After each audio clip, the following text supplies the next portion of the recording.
all together and make that summary of the important data that that's necessary to base your interpretations on. So you all did a good job of that. You all measured it, and you also talked a fair bit about the interpretation as well. So now you all know what estuarine successions look like, transgressive sand sheets look like, shore faces, hummocky cross stratification. So you're all semi-experts in that now, and you've got a good feel for how you use it to make the interpretations. That's all good. Just wanted to finish up just talking a little bit about the bigger picture. So so you realise that we saw about 4 transgressive surfaces of erosion there, including the one up the top. And so clearly the shoreline went backwards and forwards. For each transgression there has to be a regression to bring the stuff back out again, then another transgression. And so where you have marine units overlain by estuarine units, there has to be a regression in order to get the estuary out over the ocean stuff. And whenever there's ocean material over estuarine material, it's got to be the opposite. You've got to have a transgression. So there's got to have been at least 4 of them take place in the middle of the section. It's only 22 metres thick. You had 4 regressions and transgressions in 22 metres. They're not much in the way of accumulation of sediment with all this stuff going on. And so the feeling was that how do you get that many transgressions and regressions? And I don't know how much Bill's mentioned, but we're in the early Permian. And so the early Permian is characterised in terms of climate by what? What's a big feature of the early Permian climate? We were a lot further south. We're a lot further south, so we're pretty much, in Antarctic latitudes, 70, 80 south, that kind of amount. And so what happened every so often? Got very cold. It got very cold and... Glaciation? Yeah, there was a glaciation. So people have looked all around Eastern Australia and they reckon that there's at least 4 glaciations in the early Permian. And so that would be a good piece of evidence to suggest why we're getting so many transgressions and regressions. It's because we're in a glacial period, much as we were in the Pleistocene, for example. So an icehouse kind of condition.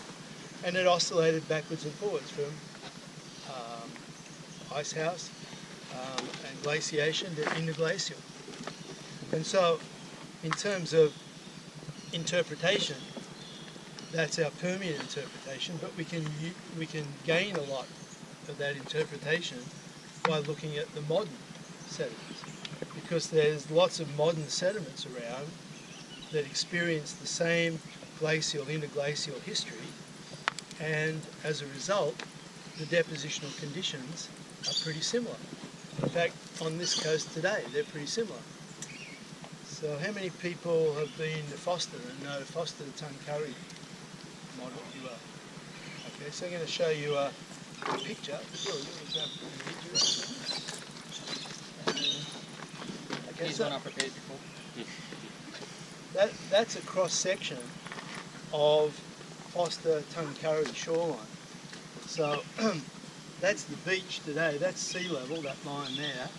That's the beach today. And so on that unit system there is where Tuncurry is currently built. So if you go back, back there is where the highway, the new motorway or whatever you call it, goes northwards from Bulahdelah past Taree. So that's there. And back behind Taree, back behind Tuncurry, there's a channel, a tidal estuarine channel that runs through the entrance to Tuncurry, around behind here and back up towards the mountains. I actually pointed out to them last year, you might remember when we went to Verdi, I was pointing out the Wallace Lake and that barrier sand. That's the equivalent of this. Yep. So then we go out here, and so this has been put together by drilling about 50 boreholes through there and then running ground penetrating radar across there to get the information about what's below the surface. And then there's been thermoluminescent dating done on all the sediments in there. Out here, once we get into the ocean, this is seismic data and cores that have been taken down here. So you can see there's been a lot of cores taken all the way through there, and there's a lot of seismic data that we ran backwards and forwards across to get the story. But when you look in here, all these things here, these little channels, are estuarine channels. And all these little brown areas in through here, they're shore faces. And so this part of the shelf here has undergone a large number of transgressions and regressions from shore face to estuarine channel and back again. And so if you took that unit through there, and it's about 3 k's, so it's about 3 k's across there, that's almost exactly the same kind of 3 k's of traverse that you've done today. And there's the estuarine channels, there's the shore faces and so on. Then you have a look here, what's been done is that for all those things where we got cores and that, we've dated them all. This thing over here is the sea level since 250,000 years ago. So that's 250,000, that's today, and so sea level was high 220,000 years ago, low about 130,000 years ago, high about 120,000 years ago, and then it's better constrained through here, up and down through all those units until it was at its lowest about 18,000 years ago, and then it came up to the present at 6,000. So when you date all those things through there, all those little low stand units associated with those things there, the high stands, which are where the sea level is high, are all these little minor glaciations and interglacials through there, and they all relate to each one of these things through here. So you can see where we've got good control on the sea level changes, then we've got good correspondence between all the channel systems and the shore face systems that occurred in there.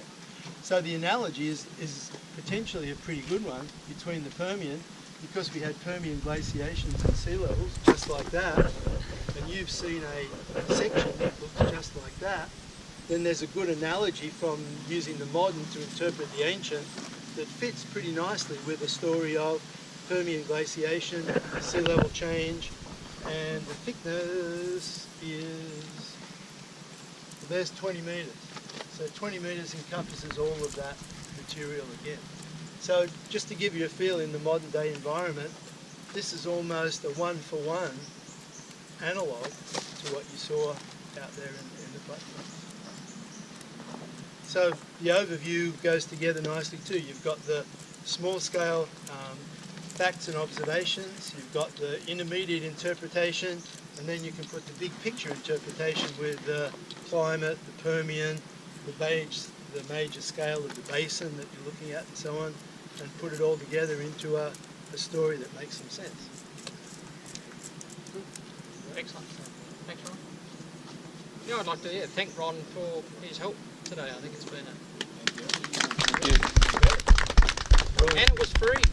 Didn't cost us a cent. Except shoe leather. Yeah.